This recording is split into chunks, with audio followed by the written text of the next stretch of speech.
28 जनवरी को हरियाणा में चुनावी महासंग्राम देखने को मिलेगा। जिंद के उपचुनाव के लिए बहुजन समाज पार्टी और इंडियन नेशनल लोकदल गठबंधन ने अपनी कमर कस ली है। बसपा इनेलो गठबंधन की बढ़ती ताकत को देख भाजपा और कांग्रेस की नींद उड़ी हुई है। आपको सुनाते हैं डॉक्टर मेघराज बहुजन समाज पार्टी के हरियाणा प्रभारी का एक जबरदस्त भाषण, जिसमें वो बहुजन विचारधारा को बारीकी से समझाकर गठबंधन के लिए वोट मांगने की अपील कर रहे हैं। उन्होंने बहुत बड़ा इशारा किया है कि इस चुनाव का जीतने का और हारने का मकसद क्या है। इन्होंने केवल आपको जीत के बारे में बताया है। इन्होंने ये एहसास नहीं कराया अगर कहीं आप चूक गए और हार हो गई तो हमारा नुकसान क्या होगा। अगर हम जीत से फायदे में जा सकते हैं तो हार से हम कई साल पीछे लौट जाएंगे। जो 15 साल का वनवास यहां पर खत्म होने जा रहा है बहुजन समाज पार्टी के इनेलो के गठबंधन से, वो और पीछे चला जाएगा। और जिसकी नींव यहां पर भारतीय जनता पार्टी और कांग्रेस पार्टी ने मिलकर रखी है कि यहां का किसान, यहां का मजदूर सत्ता में नहीं आए। यहां के किसानों और मजदूर को सत्ता से रोकने का प्रयत्न दोनों पार्टी मिलकर के कर रही है। मित्रों, आपको इस बात को समझना होगा। मैं आपके नॉमिनेशन के समय पर आप लोगों के बीच में नहीं आ पाया था, मैं पंजाब में था, लेकिन बराबर मेरी प्रकाश भारती जी से, पदाधिकारियों से आपकी गतिविधियों के बारे में चर्चा होती रहती है। मुझे भी बहुत चिंता है। मुझे भी लगता है कि जींद पूरा प्रदेश बन गया है। ये जींद एक हरियाणा है। हमें भी अपने होने का एहसास कराना होगा। मित्रों, हम जिंदा हैं तो जिंदा नजर आने चाहिए साथियों। इसलिए साथियों, पूरे देश का राजनीतिक घटनाक्रम बहुत तेजी के साथ बदल रहा है। आपने भी इस घटनाक्रम को बदलने का काम किया था। 18 अप्रैल को हरियाणा का राजनीतिक घटनाक्रम बदला। बीजेपी की जुबान पर, कांग्रेस की जुबान पर, हरियाणा प्रदेश के सब लोगों की जुबान पर गठबंधन का सत्ता की ओर जाने की चर्चा चल पड़ी। बीजेपी घबराई, कांग्रेस घबराई। ये देखने में दो पार्टी नजर आती हैं, पर ये रात के अंधेरे में दोनों एक पार्टियां हैं। इनका इतिहास गवाह है। अभी इन लोगों ने कैसे इस गठबंधन को रोका जाए सत्ता में जाने के लिए, दोनों पार्टियों ने बहुत साजिश रची है। हमें उस साजिश को रोकना होगा और इस साजिश को रोकने का तरीका हमारी एकता है।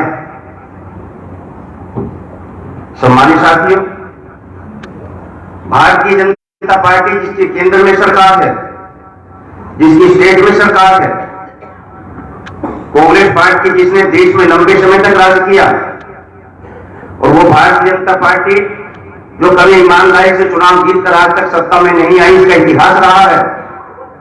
इसने हमेशा जनता को धोखा देकर के सत्ता प्राप्त करने का काम किया है। पूरे देश में आज मोदी जी का नाम प्रधानमंत्री के लिस्ट से गायब हो गया है। आज बीजेपी के लोग, कल का जो गठबंधन आदरणीय बहन कुमारी मायावती जी का और आदरणीय अखिलेश जी का उत्तर प्रदेश में दिल्ली में हुआ, 2 दिन से एक साजिश रची गई थी।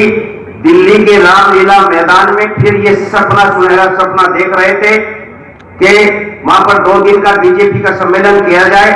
इनका पूरा राष्ट्रीय सम्मेलन था। पूरी मीडिया को मैनेज किया गया था कि 2 दिन तक पूरे भारत को बीजेपी मय बना दो। पर मैं इस मंच के माध्यम से बहुजन समाज पार्टी की राष्ट्रीय अध्यक्ष परमादरणीय बहन कुमारी मायावती जी के राजनीतिक रण कौशल को बधाई देता हूं कि जिन्होंने एक झटके में 2 दिन तक लोगों को पता ही नहीं चला कि मोदी क्या बोलकर चले गए, और वो जेल से छूट करके आया हुआ डरावना चेहरा अमित शाह वो क्या बोल करके चला गया। अगर मीडिया जो हमारी नहीं है, अगर मीडिया की खबर में कोई खबर थी तो बहन कुमारी मायावती जी का उत्तर प्रदेश का गठबंधन था, इनेलो का गठबंधन था।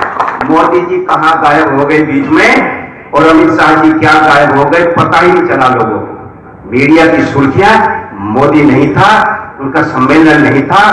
2 दिन से मीडिया की सुर्खियां अगर बने तो केवल आदरणीय बहन जी और हमारे भाई अखिलेश, आदरणीय अखिलेश जी का गठबंधन बना।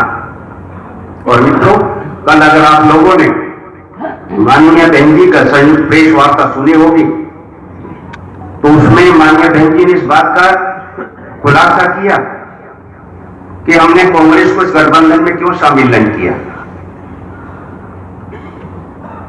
इस बात का खुलासा किया, उस पर मुझे बहुत ज्यादा जाने की जरूरत नहीं है।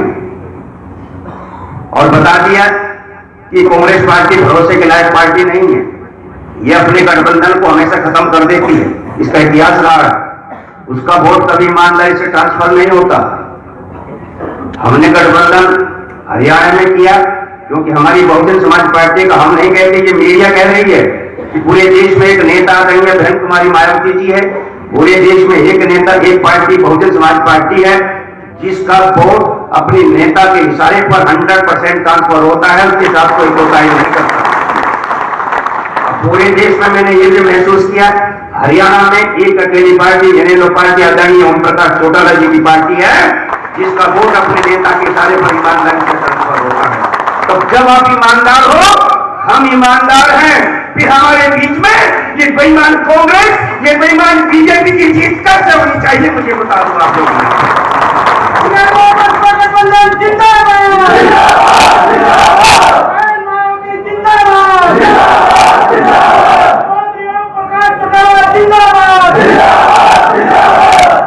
मित्रों,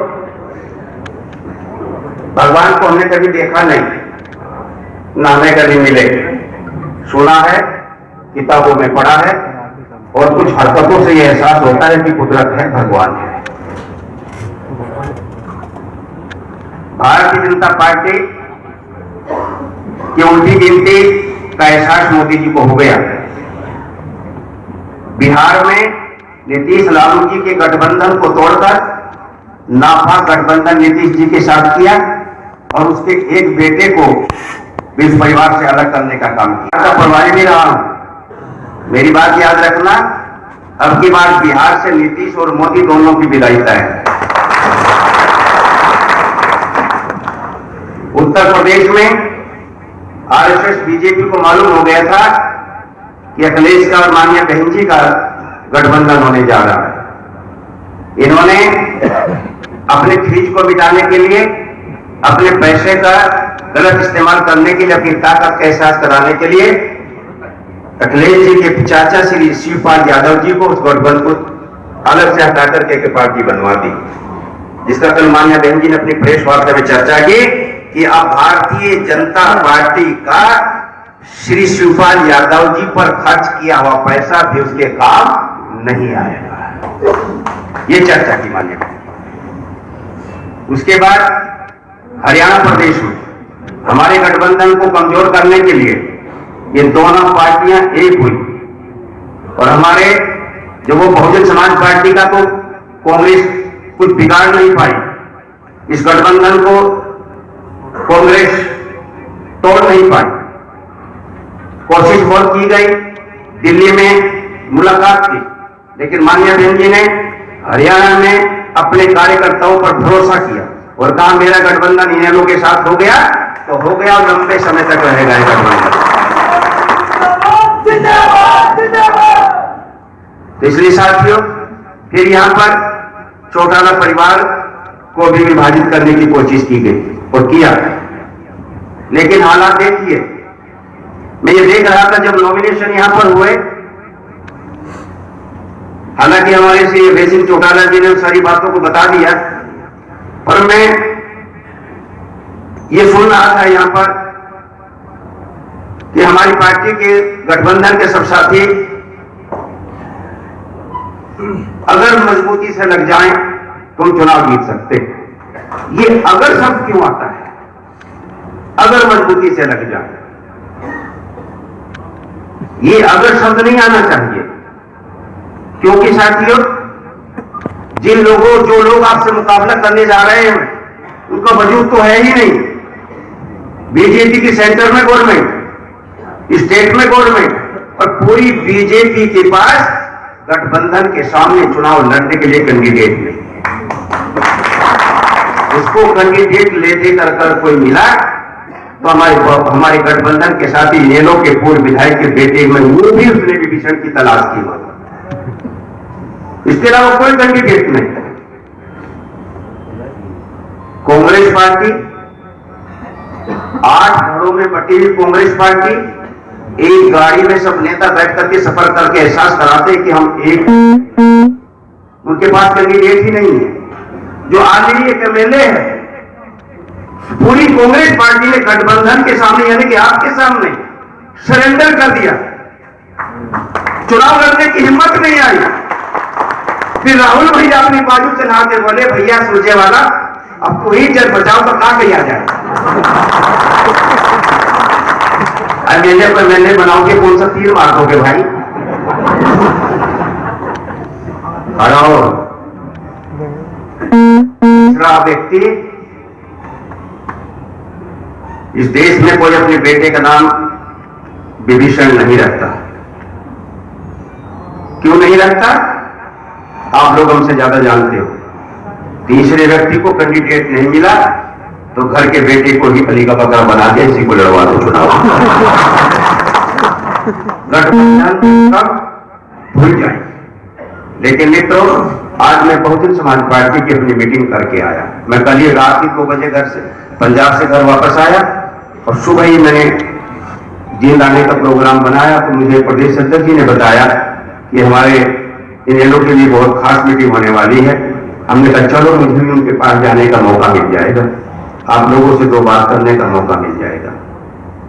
मित्रों, वह पथ क्या पथिक कुशलता क्या, वह पथ क्या पथिक कुशलता क्या, जिस पथ में बिखरे शूल न हो और नाविक की धैर्य परीक्षा क्या, यदि धाराएं प्रतिकूल न हो। बीजेपी की सरकार में गठबंधन का मैंने जिताओ और चंडीगढ़ का ताज पाओ। बहुजन मीडिया को मजबूत करने के लिए दलित न्यूज नेटवर्क को नीचे लाल रंग के सब्सक्राइब बटन को दबाकर दबाएं घंटी का बटन।